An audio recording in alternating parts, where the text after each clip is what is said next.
If you want to sum up the X-Files in 45 minutes, EBE is it. A microcosm, nay, archetype of this series. We begin with the something inexplicably mysterious and suggestive of the paranormal happening.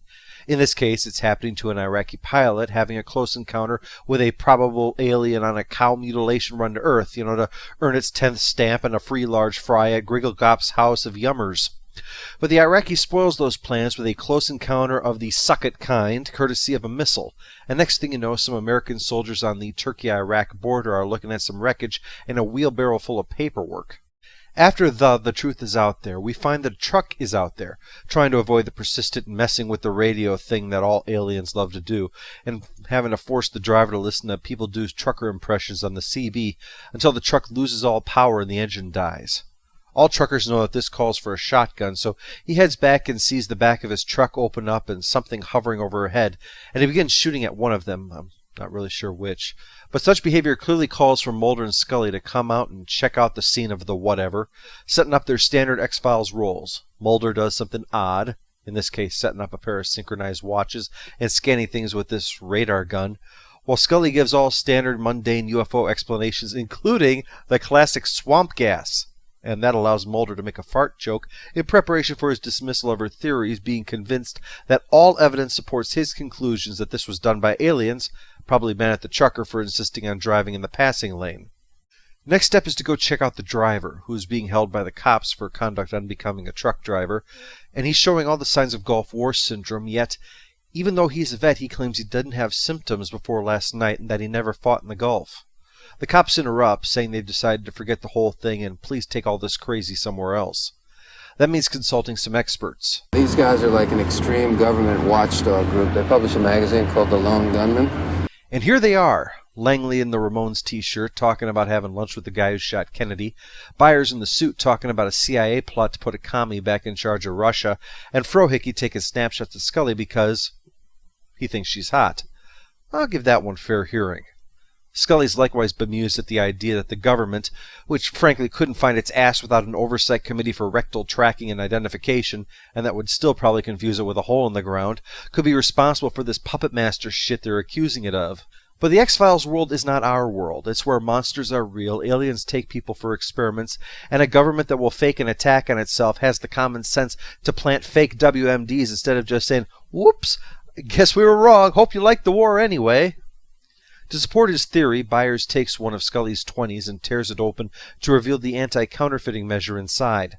Something that was inspired when Glenn Morgan, the writer of this episode, saw this actually happening at a UFO convention with three guys, quote, pushing a mixed bag of paranoia. The Lone Gunmen really don't have anything to help Mulder with, but this is the first of a score of appearances before they would spin off into their tragically short-lived series. That's why we like you, Mulder. Your ideas are weirder than ours. And Langley thinks Bigfoot is just Elvis in a gorilla costume. So with the Lone Gunmen, we can now add unrelated conspiracy theories for our template. Okay, how about sexual tension? It's remotely plausible that someone might think you're hot. Done and done. Scully's jab about the Lone Gunman's paranoia is undercut when she discovers that when she loaned her pen to a woman at the car rental place, she'd bugged it. The government is ever vigilant for pens with possible connections for loose Islamic radicals, so I hope you all sleep better at night knowing that. Well, this calls for deploying the deep throat signal, which, sadly is less sexy than that sounds. It's just turning on a purple light in Mulder's apartment. But it works, and he meets up with Deep Throat, who drops off a thick envelope full of flashback, the report about the encounter during the beginning. Scully adds to that with the info that the truck is bogus and the driver a liar. He really is a Gulf War vet that's been treated for Gulf War syndrome for a while now and was connected to Black Ops, and not the Call of Duty kind either. Mulder returns to his apartment to find Deep Throat has come with a second envelope. Now you may think that odd, but with a name like Deep Throat, coming multiple times isn't unexpected. It's a photo of a UFO, and the story is that the truck is just a decoy to draw attention away from where the real alien is. But Scully isn't convinced. This soldier's shadow is allegedly created by the lights from the UFO, but it falls in a direction contradictory to the craft's position. Yeah, look at the way the shadows falls. There's no way this took place on the moon. Mulder, we should have it analyzed. Why don't you just admit it, Scully? You're determined not to believe it. You and your stupid need to verify evidence. What do you think this is, the FBI? But Scully's point is that someone could use Mulder's desire to believe against him. And sure enough, he has the photo checked out. It's a fake. It's the moon, half full. Had the reflection in this window enlarged by 25. There's the moon again, a quarter full. Not to mention the fact that the window couldn't even catch the moon's reflection from that angle. I'm not an expert on photographic manipulation by any means. I can't even convincingly put a beard on Captain Janeway, so I might be missing something here, but if you're adding flying saucers to a photograph, why would you also add the moon? I'm assuming that your goal wasn't to present false evidence that the moon is in the sky. So maybe you brought along when you photoshopped the spacecraft? I mean, that you basically took a real photograph that you had of actual flying saucers and then made a fake picture by adding a guy and his car to it and then made a fake picture of that? Is this your strategy for hiding things now? You're gonna just put a picture of Admiral Akbar's head on everything controversial with him saying it's a trap, and then everybody's gonna just dismiss it all as a hoax? Look how obviously photoshopped this all is. Is that the plan? This means that yes, Deep Throat was faking it this time. I can always tell. Mulder confronts him over it because nothing out of the ordinary about two men in trench coats showing up in an aquarium in the middle of the night. Deep Throat admits it was a lie because the truth is something the world couldn't handle. And that is an arguable position if you know what he's referring to. If there was ever a situation where the only response would be worldwide collapse because of how virtually certain an abominable horror was going to be visited upon all of us, and a collapse would prevent the slim chance we have of averting it, then it's not an unreasonable position. Of course, the fact that we are likely leaving this in the hands of the Oversight Committee on Rectal Tracking and Identification means we should pretty much expect that our fate will be to be slave laborers building the hypercube for the God King Webathon Novoderm square root of 3. Deep Throat also mentions that Mulder is still under electronic surveillance, so Mulder proceeds to trash his apartment looking for a bug. Another part of the X-Files in a bottle that this episode is. Like I said elsewhere, Mulder's apartment specifically, and the building in general, has so much bad shit happen there, somebody must be blackmailing his landlord to keep him from getting thrown out.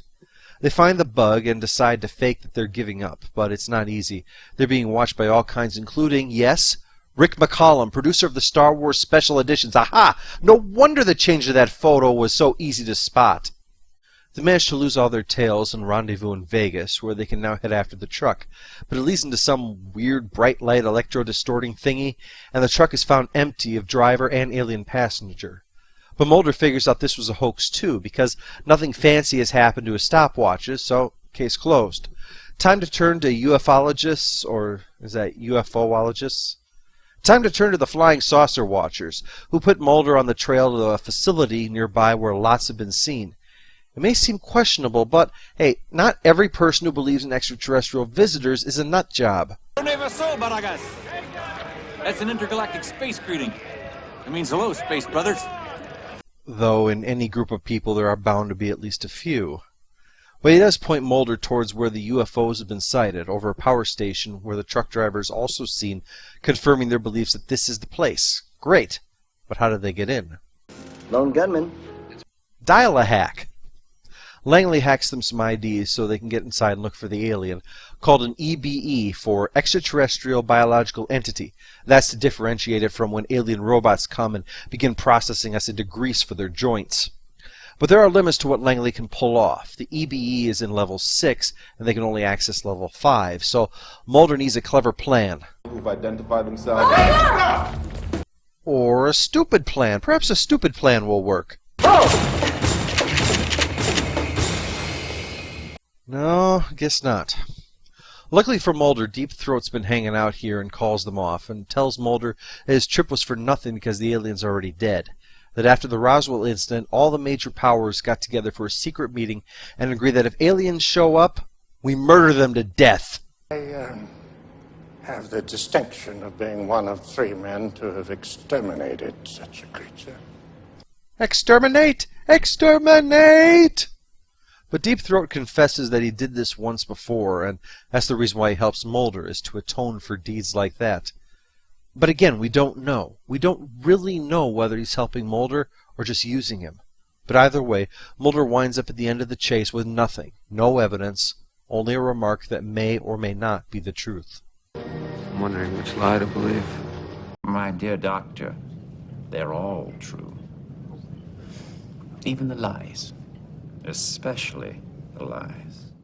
EBE introduces the recurring characters of the Lone Gunmen, reveals a bit more about the conspiracy related to aliens, and as I beat into the ground, is the X-Files series in a nutshell.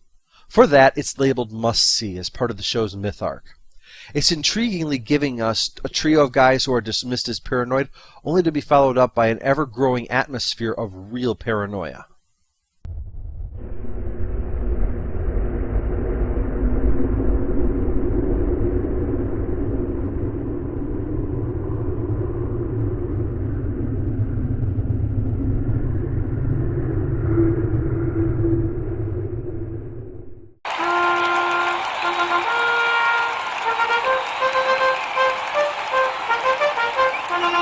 All hail the Overlord! All hail the Overlord!